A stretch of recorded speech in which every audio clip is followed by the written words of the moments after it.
Hello friends, આજે આપણે આ વિડિયો લેક્ચરમાં પ્રતિવિધિઓનું વિકલિત શીખીશું. એટલે કે જે પ્રતિવિધિઓ આપણે સેકન્ડ ચેપ્ટરમાં શીખ્યા હતા, ત્રિકોણમિતીય પ્રતિવિધિઓ, એનું કેવી રીતે વિકલન થાય એ આપણે શીખીશું. તો પ્રતિવિધિના વિકલિતમાં નિયમ જે છે તે કંઈક આવો છે કે f ઓપન ઇન્ટરવલ ab થી ઓપન ઇન્ટરવલ cd પરનું કોઈ એક અને વ્યાપ્ત વિધેય છે. આપણે સંબંધ અને વિધેયમાં શીખી ગયા કે જો વિધેય એક અને વ્યાપ્ત હોય, બરાબર છે, આપણે ત્યાં શીખ્યા કે વિધેય એક અને વ્યાપ્ત હોય, બરાબર, તો જ એનું પ્રતિવિધેય જે છે તે પ્રતિવિધેય અસ્તિત્વ ધરાવે છે, એવું શીખ્યા આપણે, બરાબર છે. તો આપણે વિધેય એક અને વ્યાપ્ત હોવું જોઈએ તો આપણને બંને વિધેયો એક અને વ્યાપ્ત આપેલા છે અને તેનું પ્રતિવિધેય, એટલે કે જો તમારી પાસે આપણે પહેલા ચેપ્ટરમાં શીખ્યા કે f a થી b નું વિધેય હોય, બરાબર, અને એ જો એક અને વ્યાપ્ત હોય તો એનું પ્રતિવિધેય f ઇન્વર્સ b થી a મળે, બરાબર. એટલે કે તમને કોઈ વિધેય y fx આપેલું હોય તો તેના માટે કોઈ x એવો મળે, બરાબર. કોઈ તમે y લઈ લઈએ આપણે સહપ્રદેશમાંથી, તો તેના માટે પ્રદેશમાંથી x એવો મળે કે જેથી fx y થાય, બરાબર. તો fx y થાય તો x f ઇન્વર્સ y થાય અને x f ઇન્વર્સ y થાય, એટલે આ f of inverse x x થઈ ગયો, એટલે એને એનું પ્રતિવિધેય કહેવાય. આપણે એવું સંબંધ અને વિધેય જે ચેપ્ટર હતું તેમાં આપણે આવું કંઈક શીખ્યા છીએ, બરાબર. તો હવે એ શીખ્યા છે તે પ્રમાણે વિધેય તમને એક અને વ્યાપ્ત આપી દીધું. તો જો y fx હોય, બરાબર, તો x gy બરાબર, gy તમને આ f ઇન્વર્સ y જે આ રીતે મળે છે x, તે x એવો મળે એ f ઇન્વર્સ y લખ્યો છે અહીંયા, તો f ઇન્વર્સ y નું પાલન થાય અને f ઇન્વર્સ x નો dash is equal to 1 upon f dash f of inverse x થાય, બરાબર. કેવી રીતે તો તે આપણે જોઈએ. તો તમને જે છે તે વિધેય આપેલું છે, તે કયું વિધેય આપેલું છે આપણને? y fx. તો y fx વિધેય આપેલું હોય તો y એ x નું વિધેય છે, એટલે એનું જો હું x ને સાપેક્ષ વિકલન કરું તો મને શું મળે? dy by dx is equal to f નું x ને સાપેક્ષ વિકલન એટલે f dash x થાય. હવે આના ઉપરથી પ્રતિવિધેય પ્રમાણે બંને બાજુ જો આપણે f ઇન્વર્સ થી ગુણી દઈએ તો f ઇન્વર્સ થી ગુણીએ તો f inverse y is equal to f inverse of f of x થાય. અને તમને પ્રતિવિધેયમાં ખબર છે કે f inverse of x is equal to x થાય, એટલે તમને શું મળે અહીંયા? તો કે અમને આપણને જે મળે છે તે x is equal to, આને પહેલા લખું છું, તો f ઇન્વર્સ i થાય, એટલે x is equal to f inverse y મળી જાય. શું મળી જાય? x is equal to f inverse y. હવે આ જે f ઇન્વર્સ છે, બરાબર, તેનો આપણે x જે છે તે y નું વિધેય છે, તો એનું y ને સાપેક્ષ વિકલન કરીએ તો મને મળે dx by dy. હવે dx by dy આપણી પાસે નથી, આપણી પાસે dy by dx છે, તો એને આપણે લખવું હોય તો 1 upon dy by dx લખી શકીએ. અને 1 upon dy by dx, dy by dx ની વેલ્યુ આપણે શું છે આપણી પાસે? તો કે f dash x છે, એટલે 1 upon f dash x થઈ જાય. અને x કોણ હતો? તો કે x જે હતો તે f ઇન્વર્સ y હતો, તો તે f ઇન્વર્સ y એટલે 1 upon f dash into f inverse y મળે, જે આપણે લખેલું હતું કે f ઇન્વર્સ x નો ડેશ એટલે કે dx by dy એ કોણ છે તમારી પાસે? તો કે f ઇન્વર્સ x નો ડેશ બરાબર f dash 1 upon f inverse x y મળે. એટલે તમારે એક જ વસ્તુ યાદ રાખવાની છે કે dy by dx જે છે તે આ is equal to 1 upon dx by dy થાય. આ કંઈક એનું પ્રતિવિધેયની વાત છે. ધારો કે તમારી પાસે આપણે sin ઇન્વર્સ જે x છે તેનું પ્રતિવિધિ શોધવું છે કે શું આવશે, બરાબર. એટલે કે મારી પાસે ક્વેશ્ચન હોય કે ભાઈ ddx of sin inverse x બરાબર શું થાય? આવો કોઈ ક્વેશ્ચન છે, મારે આનું પ્રતિવિધિ શોધવું છે. તો આપણે ધારી લઈએ કે ધારો કે y sin ઇન્વર્સ x છે, બરાબર. તો ધારી લઈએ કે ધારો કે y sin ઇન્વર્સ x છે, બરાબર. આ એક આપણે સૂત્ર સાબિત કરીએ છીએ, બરાબર. એક sin બતાવું તમને અને tan બતાવું, બાકીના તમે એ રીતના એના સૂત્રો મેળવી શકશો. તો જરા જોઈ લો એટલે દાખલો કેવી રીતે ગણવાનો તે પણ તમને ખ્યાલ આવી જશે. તો y sin ઇન્વર્સ x એટલે ત્રિકોણમિતીય પ્રતિવિધિમાં લખતા તે રીતે y એ પ્રતિવિધેય છે, sin છે, sin નો વિસ્તાર આવે ક્લોઝ ઇન્ટરવલ -π/2 થી +π/2, એટલે y belongs to close interval -π/2 થી +π/2 થાય, બરાબર. એટલે કે એનો અર્થ એમ થયો કે જો બંને બાજુ sin વિધેય દાખલ કરીએ તો sin y is equal to, આ થિયોરેટિકલ ક્વેશ્ચન તમને બતાવો છો એટલે આપણે બંને બાજુ sin વડે ગુણીએ છે એવું લખીએ છીએ, બાકી તમે x is equal sin y direct પણ લખી શકો છો, બરાબર. તો sin y is equal to sin of sin inverse x થશે. sin વિધેય કેન્સલ થાય, તમને ખબર છે, નીકળી જાય, કેન્સલ સોરી એ ડિલીટ થાય જો x એ આના વિસ્તારમાં આવેલો હોય તો, બરાબર. તો આપણે y લીધો છે તો x પણ ત્યાં આપણે લેવું હોય તો લઈ શકીએ કે x બિલોંગ્સ ટુ જે છે તે -1 to 1 જ છે, બરાબર, સ્ટાન્ડર્ડ ફોર્મ્યુલા પ્રમાણે. તો x એ sin ના વિસ્તારમાં આવેલો જ છે, બરાબર, -1 થી 1 માં. એટલે આ તમારી પાસે જવાબ શું આવે? x આવે. એટલે કે sin y is equal to x મળે. તો આ x જ્યારે આપણે એને સૂત્ર કરતા બનાવી લખીએ તો x is equal to sin y લખીએ આપણે, એક નું એક જ છે. તો x એ y નું વિધેય છે તો એનું મારે y ને સાપેક્ષ વિકલન કરવાનું નથી, મારે x ને સાપેક્ષ વિકલન કરવાનું છે. એટલે d/dx of x, d/dx of x is equal to d/dx of sin y આવશે. x નું x ને સાપેક્ષ વિકલન એટલે 1 થાય. આપણે લખ્યું છે, થિયોરેટિકલ ક્વેશ્ચન કરીએ તમને સમજ પડે એટલા માટે. તો therefore તમને મળશે 1 is equal to, આ તો y છે, y નું x ને સાપેક્ષ વિકલન કરવાના એટલે ચેઇન રૂલ એપ્લાય કરવો પડશે. એટલે પહેલા આપણે આનું y ને સાપેક્ષ વિકલન કરીશું અને ઇન્ટુ dy/dx વડે ગુણી દઈશું. તો sin y, અથવા જો લખવું હોય છે તો આપણે આવું લખી શકીએ d dy of sin y into dy/dx. એટલે આ ચેઇન રૂલ થઈ ગયો તમારી પાસે, એ તમને ખબર પડે, બરાબર. ચાલો, તો આ 1 is equal to sin y નું y ને સાપેક્ષ વિકલન એટલે cos y થાય અને into dy/dx થશે, into dy/dx. આપણે d dx of this એટલે કે dy/dx સૂત્ર હતો તો dy/dx ને સૂત્ર કરતા બનાવીએ તો અહીંયાથી જો dy/dx ને સૂત્ર કરતા બનાવીએ તો dy/dx is equal to 1 upon cos y થાય. હવે મારી પાસે તો sin y હતો તો જો મારે એની sin લાવવો હોય તો cos સ્ક્વેર જોઈએ અને cos સ્ક્વેર જોઈએ તો એનો વર્ગ અને વર્ગમૂળમાં લખી શકું તો એનું આમ લખી શકું કે 1 upon વર્ગમૂળમાં cos સ્ક્વેર y.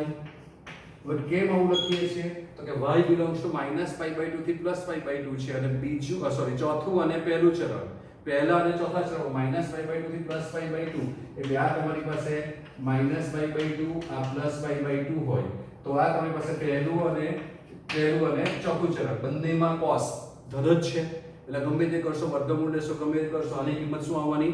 પ્લસ જ આવવાની છે.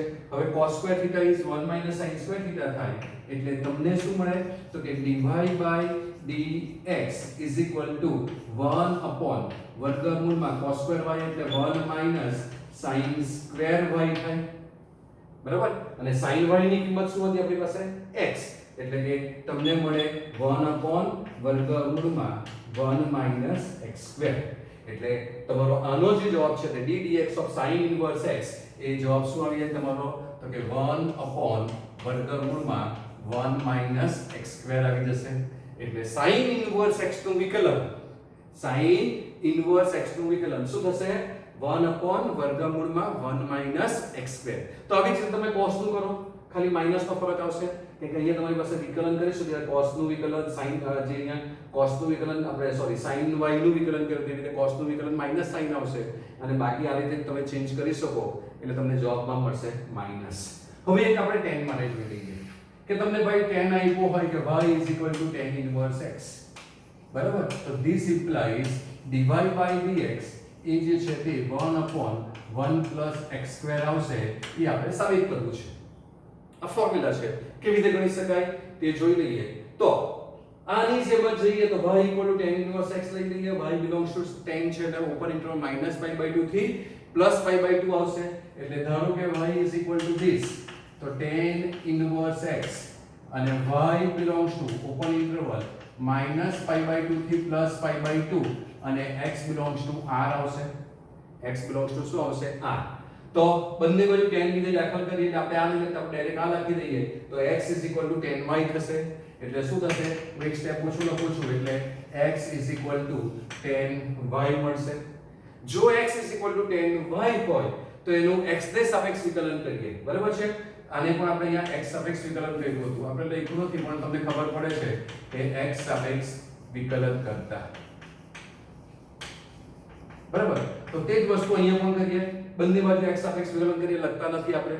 તો આનું x ને સાપેક્ષ વિકલન કરીએ તો d dx of x થશે is equal to d by dx of tan y થશે. હવે આ y છે એનું x ને સાપેક્ષ વિકલન છે, તો આપણે tan નું જે વિકલન કરીએ તે રીતે કરીશું into dy by dx chain rule પ્રમાણે આપી દઈશું. તો તે પ્રમાણે કરીશું તો 1 is equal to tan y નું વિકલન શું થશે તો કે sec square y into dy by dx. હવે આપણે શોધવાનું હતું dy by dx, તો આપણે આ જે dy by dx શોધવાનું હતું તો તેને સૂત્ર કરતા બનાવીએ. તો therefore dy by dx is equal to 1 upon sec square y. now sec square theta એટલે 1 plus tan square theta થાય, એટલે આપણે આને આમ લખી શકીએ 1 upon 1 plus tan square y, અને tan y બરાબર કોણ x, એટલે તમને શું મળી જાય તો કે dy by dx is equal to 1 upon 1 plus x square મળે, 1 upon 1 plus x square મળે. બરાબર? તો આ રીતે તમારી પાસે sin inverse x નું વિકલન વર્ગનો પણ વર્ગમૂળમાં 1 minus x square થાય, અને tan inverse x નું વિકલન જે છે તે 1 upon 1 plus x square થાય. આ રીતના cos tan cot sec cosec ના પણ સૂત્રો છે તે તમે જાતે લખી શકો છો. બરાબર? તો એ સૂત્ર હું તમને જાતે સાબિત તમે કરી શકો છો. તે સૂત્ર હું તમને અત્યારે લિસ્ટ આપી દઉં છું. બરાબર છે? તે પહેલા તમારે જો સ્ક્રીનશોટ લેવો તો સ્ક્રીનશોટ લઈ લો. બરાબર? અને હું એ બાકીનું તમને બતાવું છું. બરાબર? તો લઈ લો સ્ક્રીનશોટ. લેવાઈ ગયો? ચાલો. તો હવે આ પ્રતિવિધિઓના જે દાખલાઓ છે તે દાખલાઓ ગણીશું આપણે. ત્યારે તમારે એક વસ્તુ યાદ રાખવાની છે કે તમે જે સેકન્ડ ચેપ્ટર ભણેલા છે એ સેકન્ડ ચેપ્ટરમાં આ બધા જ દાખલાઓ તમે ગણેલા છે. બરાબર છે? તો એ બધા જ દાખલાઓ જે ગણેલા છે, તમે સાદુરૂપ આપવાના દાખલાઓ જે ગણ્યા હતા તે અતિ સંક્ષિપ્ત રૂપમાં ફેરવો અને એ બધું જે દાખલાઓ ગણ્યા હતા તે દાખલાનો જે જવાબ હતો તેનું ખાલી આપણે વિકલન કરીશું. પણ ત્યાં સુધીનો જવાબ પણ આપણે અત્યારે પાછો લાવવો પડશે, જે સાદુરૂપ આપણને દે. અને તમને મેં જે કીધું હતું તે રીતે કે વિકલન કરતા પહેલા શક્ય એટલું સાદુરૂપ આપવાનું, તો એ બધા સાદુરૂપો તમારે આપવા પડશે, પછી જ આપણે વિકલન કરી શકીશું.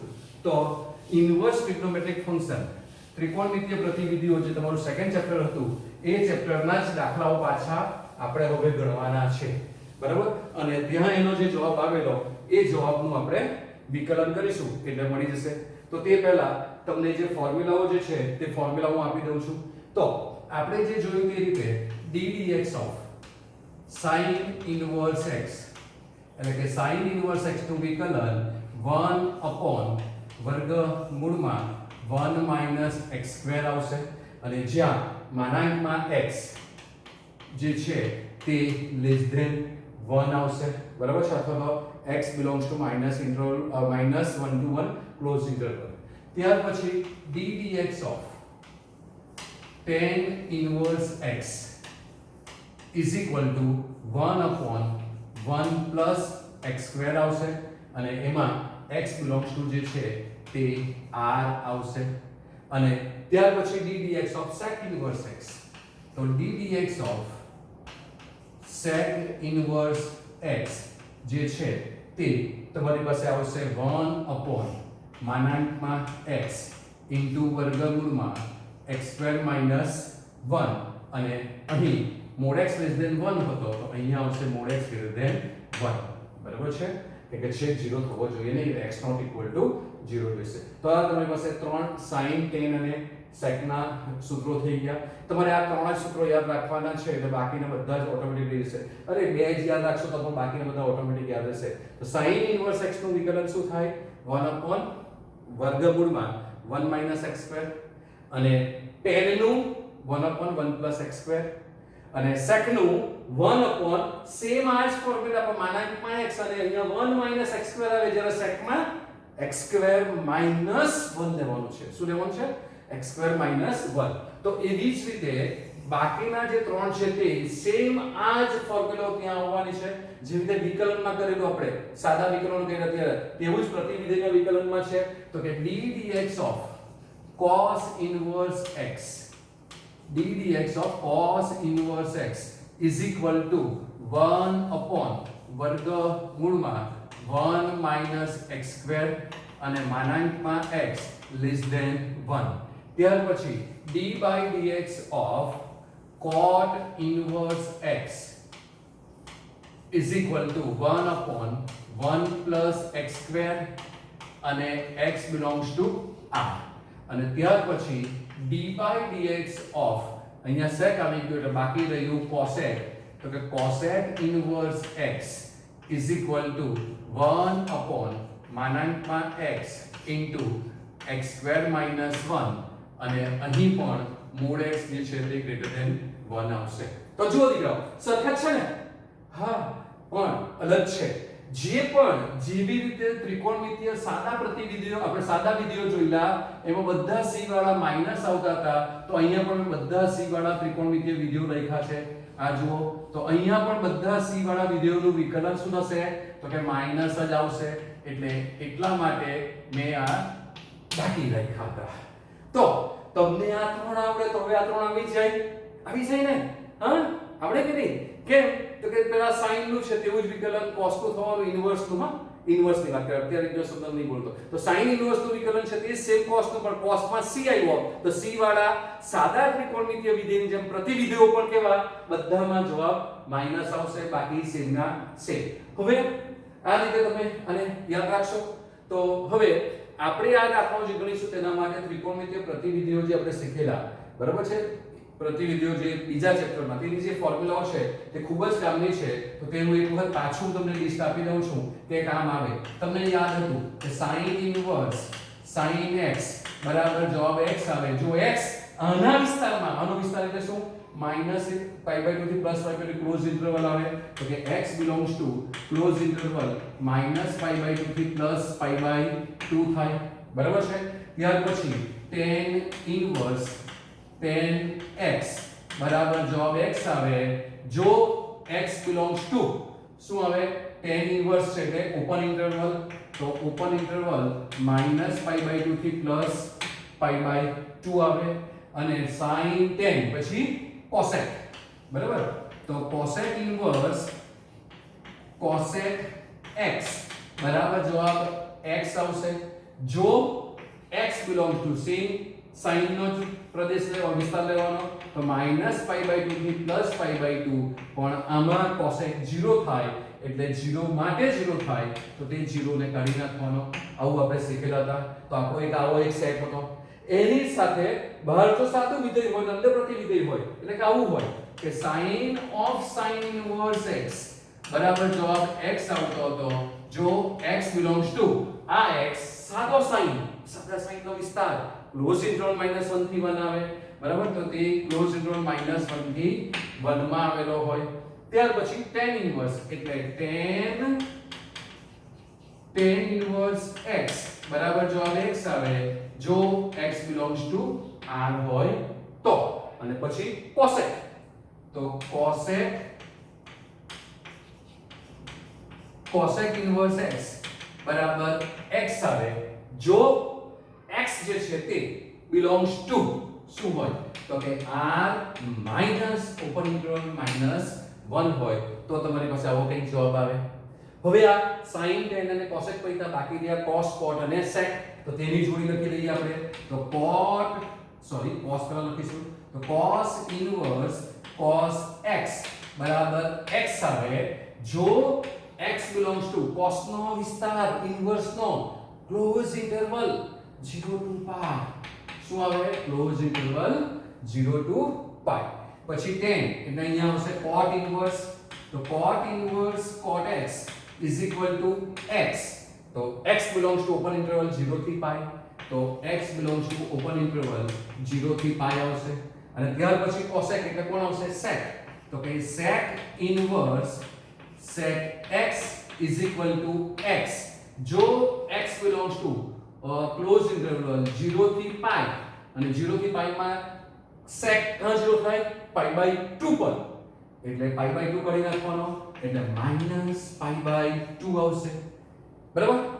જેવી રીતે sin બહાર હતું સાદું વિધેય અને અંદર પ્રતિવિધેય તો એવી રીતે અહીંયા પણ આવશે. તો કે cos cos ઇન્વર્સ x બરાબર x જો x belongs to -1 થી 1 હોય. પછી tan તો અહીંયા cot એટલે cot ઇન્વર્સ x બરાબર x જો x belongs to r હોય. અને અહીંયા sec એટલે sec ઇન્વર્સ x બરાબર x જો x belongs to r -1 હોય. તો આ આટલી ફોર્મ્યુલાઓ તમે યાદ રાખો તો હું ચેલેન્જ આપું છું કે ત્રિકોણમિતિય પ્રતિવિધેયના દાખલાઓ જે છે તે તમને આમ ચૂટકી બજા કે તમે સોલ્વ કરી શકો છો. તમને કોઈ પ્રોબ્લેમ આવશે નહીં. તો આ ફોર્મ્યુલાઓ લખી લો, યાદ રાખો. અને ફરી એકવાર sin નું ઇન્વર્સ નું વિકલન 1/√1 - x2 તો cos ઇન્વર્સ નું માઈનસ આવશે. tan ઇન્વર્સ x નું વિકલન 1/1 + x2 તો cot ઇન્વર્સ નું માઈનસ આવશે. sec ઇન્વર્સ નું વિકલન 1/x અને વર્ગમૂળમાં 1/x ઇન્ટુ વર્ગમૂળમાં sin માં 1 માઈનસ આવે, આમાં x2 - 1 આવે એટલું યાદ રાખવાનું છે. અને -x સાથે આવે તો cosec માં માઈનસ આવશે. એટલે બધા જ સાદા ત્રિકોણમિતિય વિધેયોની જેમ ત્રિકોણમિતિય પ્રતિવિધિઓના વિકલનમાં પણ c વાળા બધા જ માઈનસ આવશે. બરાબર છે? આટલી વસ્તુ યાદ રાખો તો તમારે ફોર્મ્યુલા ગોખવાની પણ જરૂર પડશે નહીં. ઓકે, તો તમે બરાબર લખીને ઘરેથી 5-5 વખત લખી નાખો અને મોડે કરી નાખો. બરાબર? તો તમને બધું જ પછી ઈઝી થઈ જશે. Okay, thank you.